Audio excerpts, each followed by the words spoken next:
Hello guys, एक नई video में आपका स्वागत है। आज मैं जिस टॉपिक के ऊपर बात करने वाला हूँ वो कंप्यूटर्स की ज़िंदगी में यानी कंप्यूटर्स की लाइफ में बहुत ही ज़्यादा पॉपुलर और इंटरेस्टिंग टॉपिक है। जी हाँ, मैं बात करने वाला हूँ उस टॉपिक के ऊपर जिसके बारे में लोग अक्सर कंफ्यूज हो जाते हैं कि हम आखिर किसे चूज़ करें या फिर हम कंप्यूटर की लाइन में किस चीज़ में आगे जाएं। ये कंप्यूटर का एक महत्वपूर्ण और मोस्ट इम्पॉर्टेंट पार्ट कहलाया जाता है। जी हाँ, मैं बात कर रहा हूँ प्रोसेसर्स की। और आज के टाइम में इस वक्त दो ही प्रोसेसर कंप्यूटर की ज़िंदगी में लाइफ में छाए हुए हैं। तो कंपेयर है आज इन मोस्ट पॉपुलर प्रोसेसर्स का। सो comparing Intel and AMD Ryzen processor. So basically it is a popular topic among tech enthusiasts, gamers and professionals people.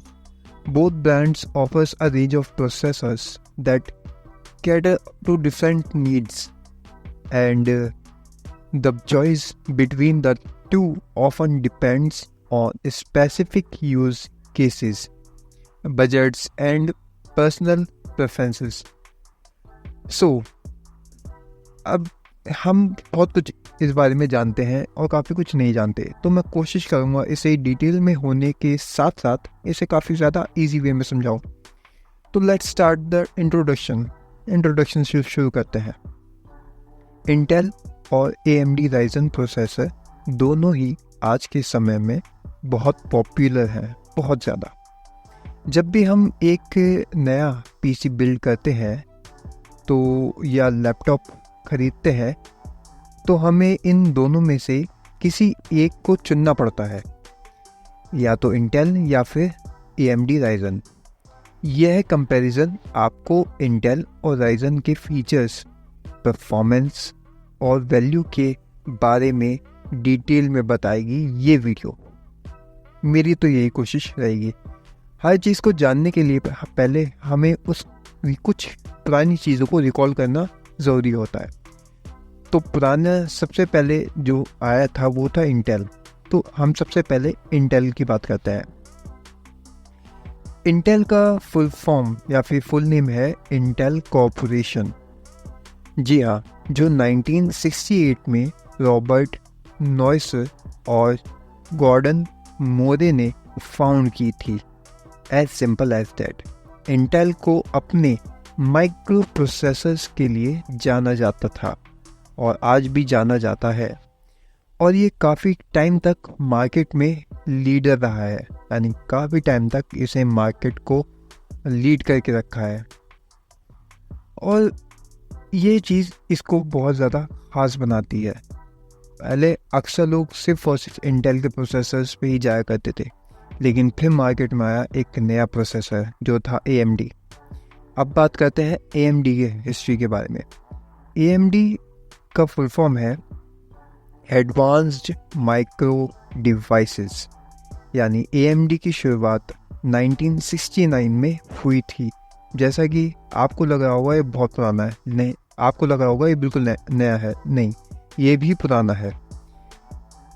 इसे जेरी सैंडर्स और उनके कलीग्स के द्वारा निर्धारित किया गया था। AMD ने अपने Ryzen प्रोसेसर 2017 में लॉन्च किए थे, यानी ये AMD कंपनी है तो पुरानी, लेकिन इसने अपने जो प्रोसेसर लॉन्च किए थे वो 2017 में लॉन्च किए थे, यानी रिसेंटली कुछ ही साल में, जो इंटेल को टक्कर देने के लिए मार्केट में आए थे। और जो, अगर मैं गलत नहीं हूँ तो ये बहुत ज़्यादा टक्कर दी है इन्होंने, सही में।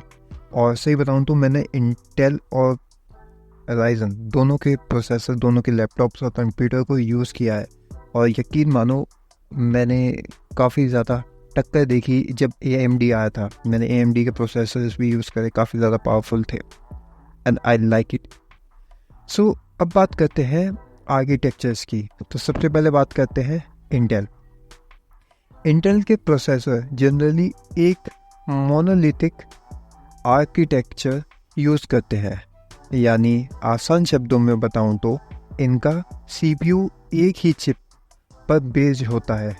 इंटेल अपने CPUs में हाइपर थ्रेडिंग टेक्नोलॉजी का यूज़ करता है जो हर कोर को 2 लॉजिकल प्रोसेसर्स में डिवाइड करता है।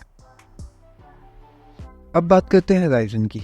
राइजन यानी AMD राइजन प्रोसेसर एक चिपलेट डिज़ाइन यूज़ करते हैं। यह आर्किटेक्चर्स AMD के प्रोसेसर्स को ज़्यादा कोर्स और थ्रेड्स प्रोवाइड करने की सुविधा देती है। राइजन प्रोसेसर्स विद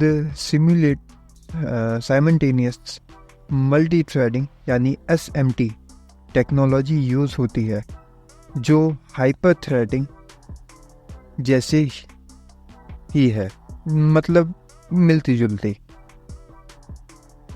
अब इनकी परफॉर्मेंस के ऊपर बात करते हैं। तो जो सिंगल कोर परफॉर्मेंस होता है, वो सिंगल कोर परफॉर्मेंस का मतलब ये होता है कि एक सिंगल कोर कितनी जल्दी इंस्ट्रक्शंस को एग्जीक्यूट कर सकता है। Intel traditionally single core performance में स्ट्रॉन्ग रहा है, जो गेमिंग और सिंगल थ्रेडेड एप्लीकेशन के लिए अच्छा होता है। यानी सिंगल यानी एक, इसको आप समझ सकते हैं किसी को एक हाथ से काम करना। फिर आ जाता है मल्टी कोर परफॉर्मेंस यानी एक से ज़्यादा कोर यानी एक से ज़्यादा हाथ, यानी अब एक की बजाय 2 हाथों से काम किया जाएगा, यानी 2 की बजाय 1 के भले 2 और 2 के भले 4। इसे कहते हैं मल्टी कोर परफॉर्मेंस। सो जो मल्टी कोर परफॉर्मेंस का मतलब है वो है मल्टीपल कोर्स को कंबाइंड परफॉर्मेंस देना, यानी AMD के ज़्यादा कोर्स और थ्रेड्स होने की वजह से यह मल्टी कोर परफॉर्मेंस में लीड करता है। यह चीज़ प्रोडक्टिविटी टास्क जैसे वीडियो एडिटिंग, 3D रेंडरिंग और मल्टीटास्किंग के लिए काफ़ी यूज़फुल है, और जो कि मैंने पर्सनली काफ़ी अच्छे से यूज़ किया है मल्टीटास्किंग और कई सारे कामों के लिए एक ही टाइम पे।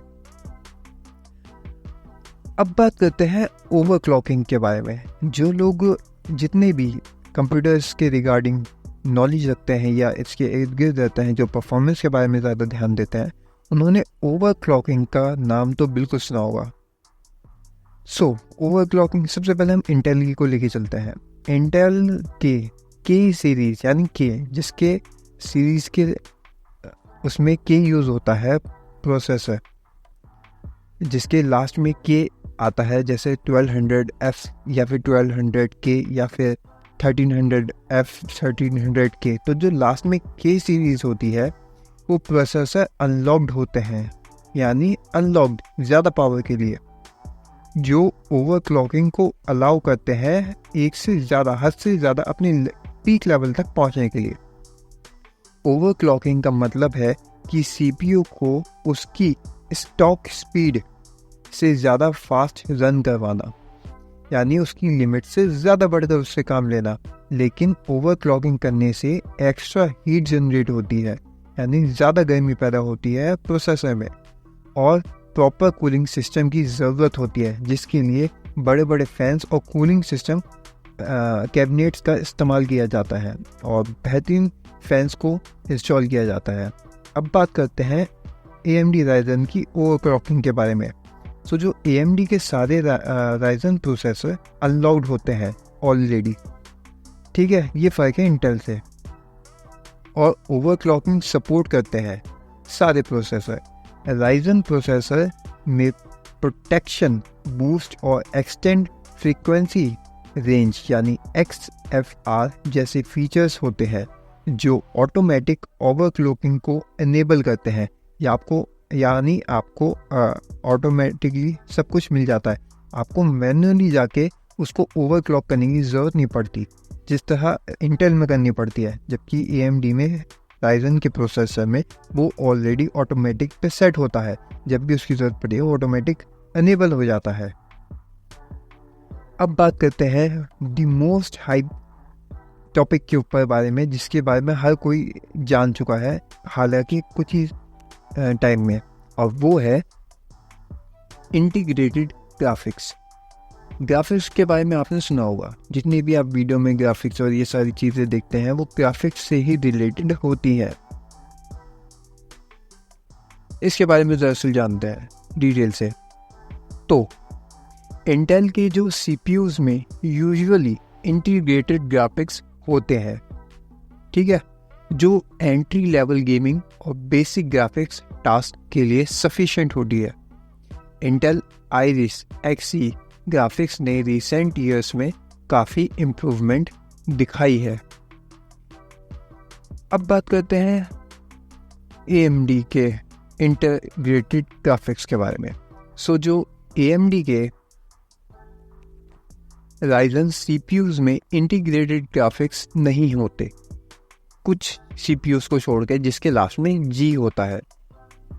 लेकिन Ryzen APUs यानी एक्सीलरेटेड प्रोसेसिंग यूनिट जो वीगा ग्राफिक्स के साथ आते हैं, वो काफ़ी पावरफुल होते हैं और एंट्री लेवल गेमिंग और ग्राफिक्स इंटेंस टास्क हैंडल कर सकते हैं। इसका मैं आपको एग्जांपल देना चाहूँगा, वो है मोस्ट पॉपुलर प्रोसेसर जो इंटीग्रेटेड ग्राफिक्स के साथ आता है, वो है Ryzen 3 3200G। सबसे बेसिक और बेस्ट आपको एंट्री लेवल गेमिंग और ग्राफिक्स प्रोवाइड कराता है, जो कि बेस्ट है मेरे हिसाब से, और मैंने इसे बहुत अच्छे से यूज़ किया है। जो 4 कोर और 4 थ्रेड्स के साथ आता है।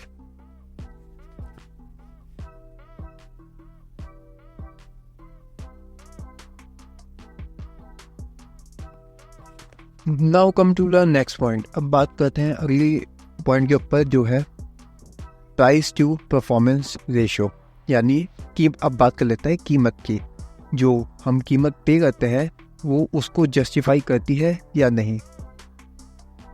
जो AMD Ryzen processors generally price to performance ratio में बेटर वैल्यू ऑफर करते हैं, नो डाउट, ठीक है, क्योंकि ये लो प्राइस पर ज़्यादा कोर्स और थ्रेड्स प्रोवाइड करते हैं। यानी अभी मैंने जिस प्रोसेसर के बारे में बताया, Ryzen 3 3200G, ये आपको बेसिकली 5000 से 6000 तक में मिल जाएगा आराम से, नया विद फैन AMD का ही, और जो बहुत ही बेहतरीन परफॉर्मेंस निकाल के देता है, जिसमें 4 कोर और 4 थ्रेड आते हैं, वो भी इंटीग्रेटेड वीगा 8 ग्राफिक्स के साथ। वीगा 8 ग्राफिक्स बहुत ही मस्त प्रोसेसर है, काफ़ी टाइम से मार्केट में है और बहुत एंट्री लेवल गेमिंग और बहुत ही एंट्री लेवल एडिटिंग काम कर देता है। लेकिन जो इंटेल के प्रोसेसर्स थोड़े महंगे होते हैं, सेम पावर का सेम प्रोसेसर अगर आप लेने जाएंगे i3 का 12 जनरेशन या 13 जैसा, वो थोड़ा महंगा होता है, लेकिन वो नया भी है, ये भी याद रखिए। लेकिन यह सिंगल कोर परफॉर्मेंस और स्टेबिलिटी के लिए प्रेफर किया जाता है, जो कि इंटेल इस चीज़ को बखूबी अपने लेवल के हिसाब से काफ़ी अच्छी परफॉर्मेंस देता है, ठीक है। अब आते हैं पावर कंजप्शन एंड हीट के ऊपर। सबसे पहले इंटेल की बात करते हैं। इंटेल के जो processors usually lower power consumption और हीट जनरेट करते हैं, जो कि लैपटॉप्स और एनर्जी को एफिशिएंट डेस्कटॉप के लिए बेनिफिशियल है। लेकिन हालांकि AMD Ryzen प्रोसेसर्स थोड़े ज़्यादा पावर कंजम करते हैं, मतलब ज़्यादा पावर लेते हैं और हीट जनरेट करते हैं, स्पेशली जब आप हाई एंड मॉडल्स यूज़ करते हैं। लेकिन ये ज़्यादा कोर्स और थ्रेड्स प्रोवाइड करते हैं जो हाई परफॉर्मेंस टास्क के लिए यूज़फुल होते हैं। तो अगर आपको ज़्यादा परफॉर्मेंस ज़्यादा अच्छी चाहिए तो हीट तो बिल्कुल होगा ही। अगर आपके किसी नोन में अगर देखा हो, आप यूज़ करता हो कोई आपका राइजर, तो आपको सही से बता देगा कि AMD के सही में ज़्यादा हीट करते हैं। नेक्स्ट बात कर लेते हैं कंपैटिबिलिटी एंड मदरबोर्ड्स। अब जब प्रोसेसर ले रहे हैं तो उसके साथ मदरबोर्ड भी बहुत ज़्यादा अहम रोल निभाता है। मदरबोर्ड में ही प्रोसेसर इंस्टॉल किया जाता है। सबसे पहले इंटेल को लेके चलते हैं। इंटेल के जो CPU यूजुअली अलग अलग जनरेशन के लिए अलग अलग मदरबोर्ड रिक्वायर करते हैं, लाइक 3rd जनरेशन तक के लिए अलग मदरबोर्ड और 5th 6th 7th जनरेशन के लिए अलग मदरबोर्ड। 9 10 जनरेशन के लिए अलग मदरबोर्ड और 11 12 13 के लिए अलग मदरबोर्ड, और जो लेटेस्ट 14 आएगा उसके लिए 12 13 14 के लिए अलग मदरबोर्ड। ये फ़र्क होता है। अगर आप अपने CPU को अपग्रेड करना चाहते हैं तो शायद आपको नया मदरबोर्ड भी खरीदना पड़ेगा, और नया मदरबोर्ड खरीदना पड़ेगा तो यानी आपको उसके लिए DDR RAM भी अलग खरीदनी पड़ेगी। तो ये थोड़ा एक एक करके थोड़ा अपग्रेड बढ़ता जाता है। लेकिन अगर हम वहीं AMD की बात करें तो AMD ने प्रॉमिस किया है कि एक सिंगल मदरबोर्ड प्लेटफॉर्म पे मल्टीपल CPU जनरेशन सपोर्ट होगी। ये AMD का क्लेम है, AMD का प्रॉमिस है, वादा है कि आप सिंगल मदरबोर्ड पे अलग अलग डिफरेंट जनरेशन के प्रोसेसर AMD की यूज़ कर सकते हैं। Ryzen processor AM4 socket use करते हैं जो 2020 तक के मॉडल्स के साथ कंपैटिबल है। मतलब आप फ्यूचर में अपने CPU को इजीली अपग्रेड कर सकते हैं। अब हम इसके यूज़ केस के बारे में बात करते हैं। जब हम इतना यूज़ कर रहे हैं, इतना ध्यान दे रहे हैं, तो उसका यूज़ कहाँ कहाँ कैसे कैसे किया जा सकता है। तो मोस्ट इम्पॉर्टेंट, सबसे ज़्यादा जो चीज़ के लिए हम यूज़ करते हैं वो है प्रोडक्टिविटी। और दूसरी भी चीज़ है, वो भी आजकल बहुत ज़्यादा पॉपुलर चल रही है, गेमिंग। वो उसके बारे में अभी सेकंड पे बात करूँगा। सबसे पहले प्रोडक्टिविटी टास्क जैसे video editing, 3D rendering, software development और मल्टीटास्किंग के लिए AMD Ryzen processor better option है, क्योंकि ये ज़्यादा कोर्स और थ्रेड्स प्रोवाइड करते हैं। इसलिए AMD के प्रोसेसर प्रोडक्टिविटी में ज़्यादा अच्छे काम करते हैं। अब अगर हम सेकंड नंबर पे, जैसे मैंने अभी कहा था, हम गेमिंग की बात करें। अगर आप प्राइमरीली गेमिंग के लिए PC बिल्ड कर रहे हैं तो इंटेल CPU के सिंगल कोर परफॉर्मेंस का एडवांटेज आपको बेटर फ्रेम रेट्स दे सकता है, नो डाउट। लेकिन हाँ, AMD Ryzen भी high refresh rate gaming handle करने में कैपेबल है और फ्यूचर प्रूफ ज़्यादा होता है, क्योंकि इसमें ज़्यादा कोर्स होते हैं। अभी दोनों ही पॉइंट में AMD ज़्यादा ऊपर चल रहा है। अब बात करते हैं डेली यूज़ के बारे में। एवरीडे जो नॉर्मल कामों के लिए यूज़ किया जाता है उसमें कौन बेटर परफॉर्मेंस करता है। तो एवरीडे यूज़ के लिए दोनों के प्रोसेसर्स काफ़ी एफिशिएंट हैं। अगर आपको बेसिक टास्क जैसे ब्राउजिंग, मीडिया कंजम्पशन और ऑफिस वर्क करना है तो दोनों में से कोई भी चूज़ कर सकते हैं। लेकिन सबसे ज़्यादा अगर कोई यूज़ हो रहा है तो AMD। इंटेल के भी प्रोसेसर अब धीरे धीरे ऊपर जा रहा है, क्योंकि AMD ने अभी रिसेंटली अपना लॉन्च किया है 13 जनरेशन, और अब वो इसके बाद लॉन्च करेंगे 14 जनरेशन। लेकिन AMD की तरफ से एक ही बार अभी आए थे। अब वो आगे देखते हैं क्या क्या प्रोसेसर लॉन्च करते हैं, इसी का वेट किया जा रहा है। अब हम इन सारी चीज़ों की बात कर लें तो हम सारा मिला के अब हम कंक्लूजन के बारे में बात करें। इतनी सारी जानकारी, इतना सारा सब कुछ, तो इसमें फ़ायदा किस चीज़ का है? अगर इंटेल और AMD Ryzen प्रोसेसर्स के बीच चॉइस करना डिपेंड करता है आपकी स्पेसिफिक नीड्स के ऊपर कि आपको किस चीज़ के लिए काम है। इंटेल की स्ट्रॉन्ग सिंगल कोर परफॉर्मेंस और स्टेबिलिटी गेमिंग और सिंगल थ्रेडेड एप्लीकेशंस के लिए बेस्ट है, जबकि AMD Ryzen की multi core performance productivity task और मल्टीटास्किंग के लिए बेटर है। दोनों ही कंपनीज अपने प्रोसेसर्स को अपग्रेड कर रही हैं दिन ब दिन, और आपके बजट और यूज़ के हिसाब से वो आप दोनों में से कोई सा भी चूज़ कर सकते हैं। डिपेंड करता है आपका काम क्या है, आप किस पर्पस के लिए PC लेना चाहते हैं। अगर आप हल्के फुल्के काम करना चाहते हैं उसके लिए सस्ते प्रोसेसर्स हैं, सस्ते कंपनीज की तरफ जा सकते हैं। लेकिन अगर कहीं आपको